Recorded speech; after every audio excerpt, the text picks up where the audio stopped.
and welcome to our special series, The Economic Times Cutting Chai Stories, an initiative by ETH. I'm Ashwani Mishra, and as part of this initiative, we bring to you conversations with CXOs over a cup of chai as we speak about their personal and professional lives, hobbies, and various other engaging topics. Joining me today is Krishnan Nair, co-founder at one of India's largest professional learning company, Great Learning. Welcome, Hari, on this episode of Cutting Chai Stories. Hi, good morning, and thank you. Thanks, Ashwini. Thanks for having me here. Sure, it's a pleasure, Hari. Could you take us through your early childhood, in terms of the formative years, in terms of your schooling, education, and some influences that you have had in your life, early days, and that have stayed with you to this day? Sure. So I was actually brought up in Bhopal in Madhya Pradesh. So all of my schooling is from Bhopal. You went to campaign school. Yes, went to campaign school. How do you know campaign school? I just searched on the LinkedIn. I see. Okay. Right. Yeah. So yes, went to campaign school in Bhopal. So my dad was in the government service, and my mom was a school teacher. In campus school itself. And so I think all of my formative years, everything that and I think formative years, as we all know, are super important because those kind of traits stay with you, or that value system stays with you all through life. That's kind of what guides you ahead. So I think all of that is from Bhopal. It's a small city, very tightly knit city. People being very close, relationships being valued a lot, right? And I think that was a fantastic experience. It was really after my schooling that I actually moved out of Bhopal.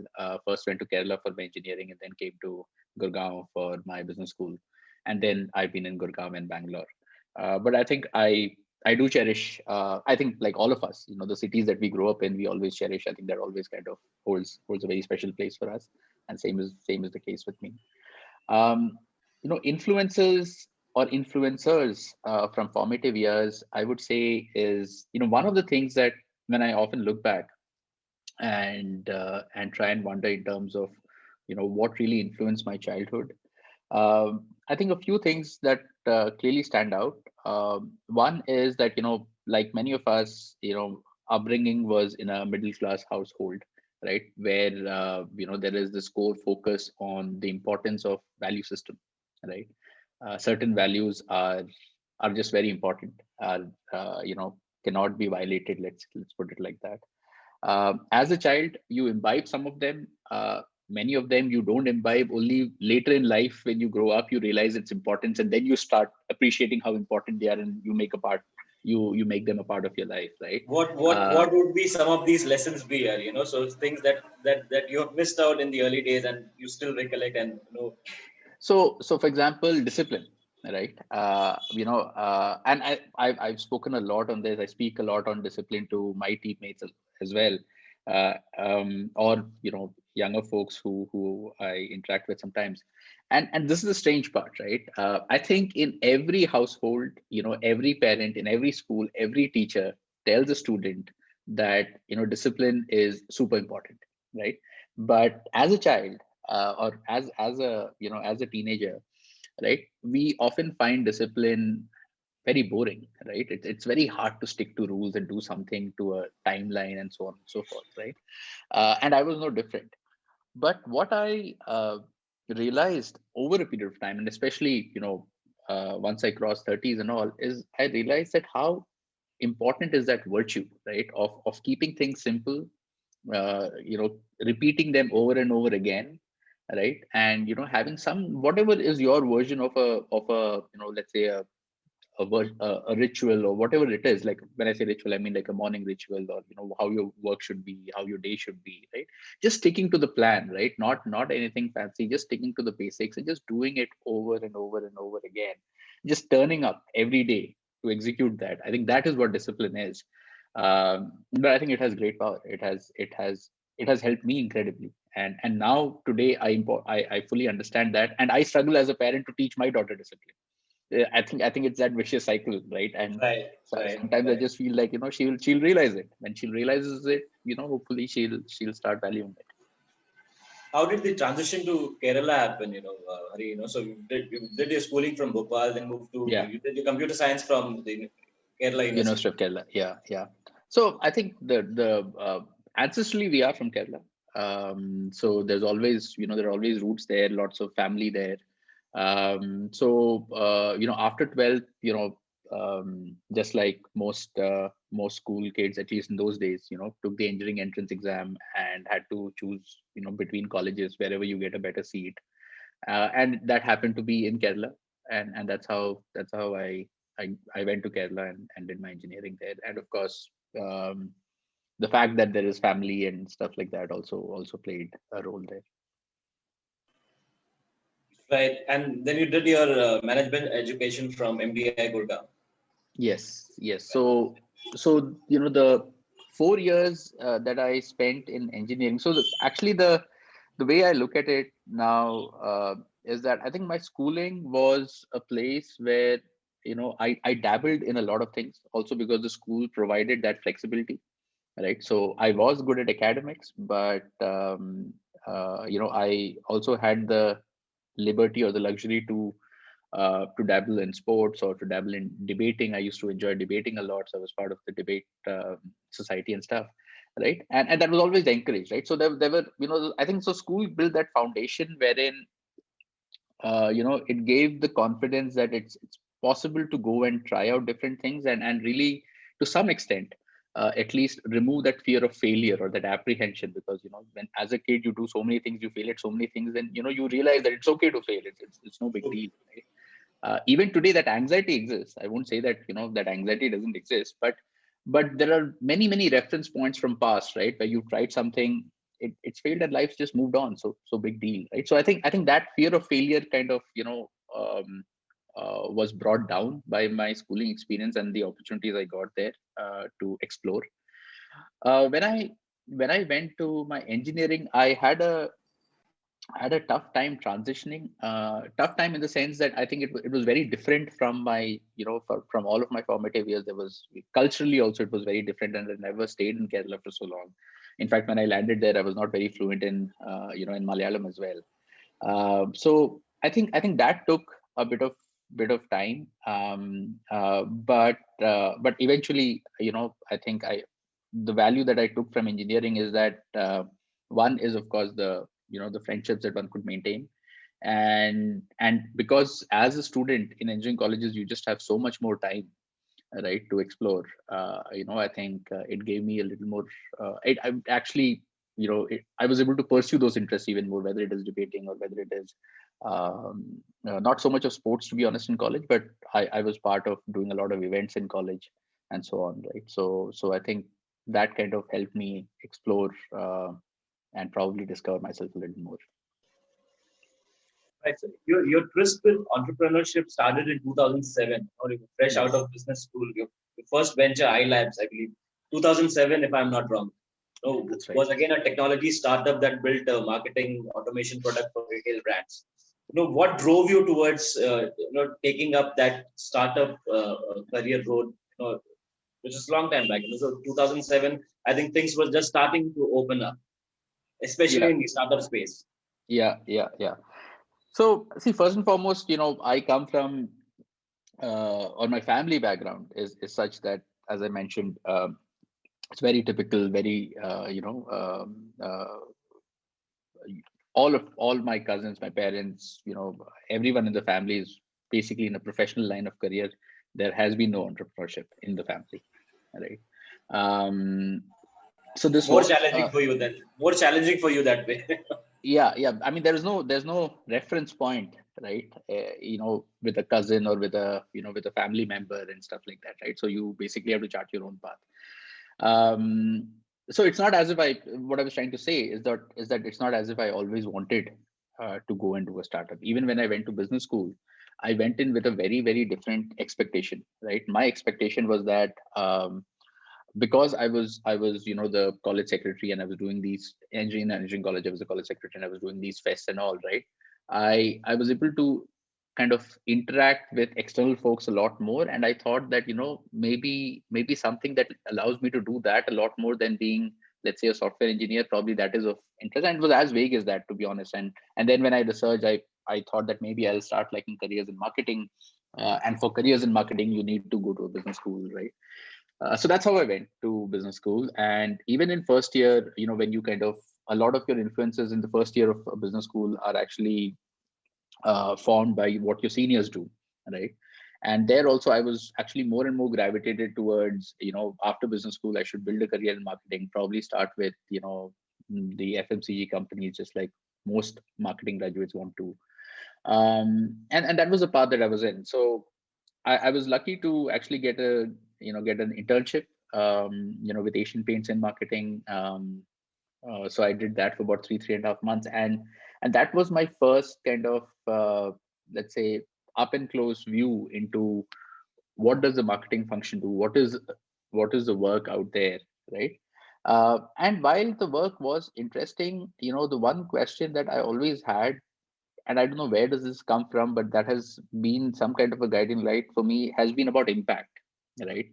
Uh, what kind of an impact are you having, right? And maybe it kind of goes back to the value system, with which each of us is brought up, is in terms of what kind of an impact are you going to have, right? By doing that, or is that your real purpose and stuff like that. So I think that is where the dilemma was, right? I was not fully certain, that will I really enjoy doing that over the years.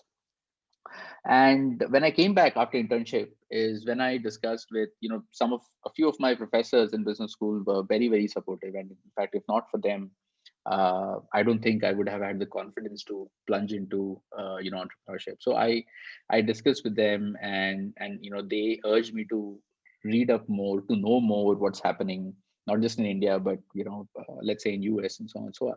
So the more I read up, the more I kind of realized that, sure, it is a path less taken, no doubt about it, but it is not as if I'm like the first explorer on this path. There have been many people who've gone down this path. Many of them who've done well, many of them who've not had those successes. But it's worth going down that path, as I realized what, or at least as I kind of learned from other people's experiences. And that's when I thought that I think I should try this. I should try and see what does it take to build a product. And at that point in time, really, I did not think about building a large company. It was about building more of a product. That's how I was approaching it and taking it to people. And is there a business to be built there? So that I think that just gave me the confidence. And the other bit was that, and when I have to of course thank my family, because they were extremely supportive. At no point in time did they say that don't do this, and why don't you go uh, you know work for a big company like most people your age or your with your education background would be, right? So I think there was none of that pressure. And from parents, and my elder brother is one big influencer for me, and same from him as well. So I think because I had that comfort, I was able to explore. I was able to experiment. And one of the things that many entrepreneurs that I spoke to in those days, as well as the faculty that guided me, was that you know when you are young, you know one of the disadvantages is, of course, you don't have experience, right? So you don't fully understand or appreciate what it takes, and you will make a ton of mistakes, right? But the biggest advantage, though, is that you have very little to lose, right? When you're just starting off your career, right? At 24, 25, even if 3, 4 years are lost, one is that you will still come back with a great education because you try to do something yourself and the challenges you faced. And in a long career, 3, 4 years is not it's like a blip, right? It's not as if it's going to set you back forever. So I think that I had that gave me comfort, and I said, okay, let's try. So then I spoke to one of my best friends who was who had actually finished up from IIT, and he was working in a tech company, and that's how we got together and started iLabs. How would you relate this experience at iLabs, and how did it help you in setting up great learning? So I'm sure there would be some key takeaways or learnings that you would have taken in initial years. How did it help you today? I think in many ways, to be honest, see, to be completely honest here, iLabs, I think we actually ran on more on passion than on let's say astuteness, right? So there were many mistakes that we did. We could have been a lot smarter. We could have we could have avoided those, right?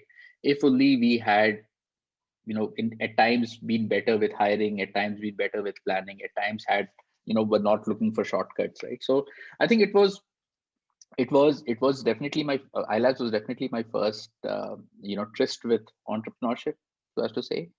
But at the same time, it was not as if it was very successful, right? So we ran iLabs for 3 years and we scaled it to a certain point. But at the same time, it was not one of, it's not as if a lot of people, a lot of companies were using it, or the product had a great product market fit. And we had a sense of, is this really going somewhere? That is when we were able to kind of exit, right? And we did so, right? Coming to great learning, I think, you know, uh, from iLabs, what I really derived was the confidence to persist, right? Because we were completely bootstrapped at iLabs also, and we had a team of, I think close to 15 to 20 people, right? And as a founder at iLabs, I know what it takes to essentially, yeah, that business has to generate cash to pay salaries at the very least, right? And those were very new challenges for me, at 24, 25 year old, years. That's a very new experience. And I know how hard it was to make money, right? So we went through some hard times, but we were able to persist, right? So I think that gave me a lot of confidence, of the fact that I should not expect that, we hear all of these stories, right, of very rapid success, right? And the problem, I think, is that we only anchor, on the end goal, right? And at least that was a learning for me, right? We all anchor on the successes and the end goals, right? We don't fully appreciate the effort and the struggles that one has to go through to get there, right? In fact, something that stayed with me is, so Mr. Nandan Nilekani was, the convocation chief guest, for my convocation at business school. And his only message was that if you can push out, financial gratification, right, and focus on the work that you're doing, and keep doing a very good job. uh, you know he advised us that he believes that over a period of time those things will get taken care of, right? And he recounted this episode that when Infosys went public, there was a lot of media glare, and folks came and asked, like, how are you such an overnight success? And he said, yeah, if overnight, but sure, it took us 15 years to get here, right? So people don't often realize that it takes, because we all project on that, on that milestone or that success, because that's what glory looks like, right? So I think when I went into entrepreneurship at iLabs, I was also swayed by all of that, right? I was also swayed by I had these personal milestones that by so and so age I should probably these milestones I should hit, right? And that causes a lot of disappointment, right? And it doesn't let you always focus on the problem you're solving or the kind of work that you want to do. So coming into great learning, I was able to change that mindset. And this time I decided that it is not about how soon you get somewhere, right? It is not about how soon you get somewhere. It is about what you build along the way. And nobody knows really what the end destination is, right? Because if we keep running after a certain end destination, we just pile keep more and more pressure pile on more and more pressure on ourselves, and we stop enjoying the journey, right? So it can't be like that, right? We have to this is hard enough, right? Building a startup, entrepreneurship is hard enough that if you don't enjoy the journey, it is very hard to persist. And there are very, very few examples of startup success where people have not persisted. People have toiled for 8 years, 10 years, 12 years, until they were suddenly called successes. So I think that wisdom dawned late, and I was fortunate that I was able to interact and get guidance from much more experienced entrepreneurs, and startup founders, who helped me change this mindset, and that's the mindset with which I came to Great Learning. So when I started Great Learning with Mohan, and actually in Mohan, I found Mohan is the founder and CEO of Great Learning, and comes with a background of having done startups, as well as he was the managing director at Tiger Global India, so also with that venture capital background. But in working with him, or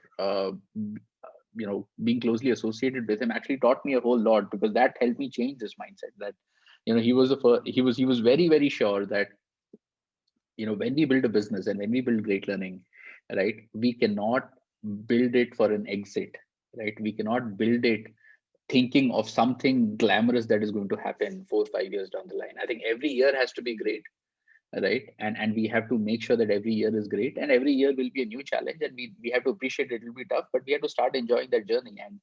And I think that is, it's not something you often hear about nowadays. It's nowadays startup is a lot about a quick exit, or people getting into it often get swayed by that. But I would just, my 2 cents of advice here is that I think it's important to build a company. It's important to build a product that is used by a lot of people. If all those basics are right, I think the outcomes get taken care of. What we don't have control on is how soon those outcomes will happen, and no point in putting those pressures on you. Rather, do the basics right and enjoy the Very well journey. said, actually. Yeah. So in a way, take each step at a time, and focus on what you really need to do, and let the outcome take its course. Yeah, If yeah. so, if not at Great Learning, or what other career would you have chosen, Hari? So any See, I think if that influence of entrepreneurship would not have happened in my second year at business school, that influence that happened because of these professors, these couple of professors who guided me there or who were supportive, um, I would most probably have gone and pursued a career in marketing, and then I don't know what would have happened, right? But once that happened, as they say, once the startup bug bites you, right? So once that happened, after that, I was pretty certain that this is what I want to do, right? So the if not Great Learning, I completely believe I would still be on this path of entrepreneurship, because that, as I said, that aspect of impact is really important for me. And two areas where I think a lot of us can do a lot of good. One is education, and the other is healthcare, because these two areas just have so much more impact, right? You're actually I mean, it sounds a little lofty, but let me still say it. You're actually changing lives, or you have the ability to transform lives through good healthcare and great education. So I think I would still probably be an entrepreneur in one of these areas. Education is what I finally decided to do with Great Learning, and it's been great. And I think the happiest days of us, at any point in time, are when we hear back from our students. And there are lakhs and lakhs of folks who've now learned from Great Learning. So every day, we're fortunate enough to get some kind of an email or a WhatsApp message or some kind of a feedback where people thank us, and more importantly, thank the faculty who provided them that education, and appreciate that how education has played a big role in transforming their lives. And I think that is gold. that must be quite fulfilling, Hari. I'm sure Absolutely. the encouragement that you get from students and professionals. As a company in the edtech space, what are your go-to educational resources? Any favorite books or podcasts that you refer to? Yeah, so I think quite a few of them, to be honest. So in terms of books, usually I try and read about between 8 to 10 books a year, and there are some that really stick with you and goes across genres, right? So from fiction to business leadership. Of late, I'm focusing more on leadership, on how to scale up ventures, trying to learn from the folks who've done that, right? And basically also a lot on productivity, how to be a better manager, a better leader, how to be a better more productive, let's say, human being. So to name a few, I really liked Atomic Habits by James Clear. On business, one of my favorite books is The Hard Things About Hard Things. Ben Horowitz, fantastic book. I think it gives you a lot of perspective about the same thing, that there's struggle everywhere, right? And ultimately, it's about persistence and focus and kind of pushing yourself to go past the struggle. So I think that is definitely one of the go-to books.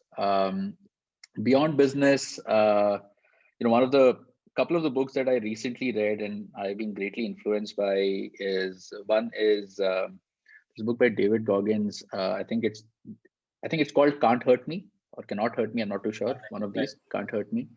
Fantastic book. I think that again just gives you again confidence of the fact that a person can go through such trying life circumstances and even then emerge successful. And success itself everybody has a right to their own definition for success, but it's important to be successful in your own version. And then Born to Run. Actually, Born to Run was I'm a little digressing here. So I've always wanted to be a runner, to be honest, right? But I never enjoyed running. I Oh, I okay. enjoyed sports, right? Right. I played a lot of tennis, but I could not bring myself to run. And few of my friends and few of my colleagues are actually very experienced runners, marathoners and stuff. And I used to keep asking them that how can you run for hours at end? Like, to what end, right? In a sport, there is a point, there is a match, there's something happening, right? Right. But where is this running coming from? To what end?